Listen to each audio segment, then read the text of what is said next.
ఏదో చేయాలనుకున్నాను, లాస్ట్‌కి ఏదో అయింది. మొత్తానికైతే చెయ్యైతే కాల్చుకున్నాను నేను. సో, ఈ హడావిడి అంటే ఏంటి మొత్తం అనుకుంటున్నారు కదా!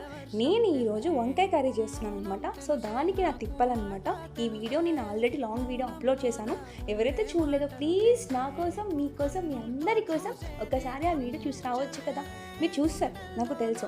సో, నా మీద నమ్మకంతో అయితే మా అమ్మ అయితే వచ్చిందనమాట. ఈవిడ గారు చేస్తే ఇంక తిన్నట్టే అని చెప్పి మా అమ్మ వచ్చి వెనక నుంచి నాకు ట్యూషన్ చెప్తుందనమాట. ఏమేమి వేయాలి, ఎలా అని. మీ లైఫ్‌లో కూడా ఇలాంటి ఏమన్నా మంచి మంచి క్యూట్ ఫన్నీ థింగ్స్ ఏమన్నా ఉంటే నాతో షేర్ చేసుకోండి. కామెంట్ సెక్షన్లో కామెంట్ చేయండి. పక్కా నాతో మీరు షేర్ చేసుకోవాలి.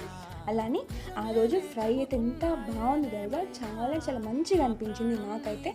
చూడండి, చూసాను టెంప్టింగ్ ఉంది కదా. నాకు వంకాయ మసాలా అండ్ వంకాయ మసాలా కర్రీ అండ్ వంకాయ ఫ్రై అంటే చాలా అంటే చాలా ఇష్టం అనమాట. సో మీరేమంటారు? నాకు వంట వచ్చు కదా, నాకైతే వచ్చు అనుకుంటున్నాను. మరి మీరేమంటారు? కామెంట్ సెక్షన్లో కామెంట్ చెప్పండి. బాయ్.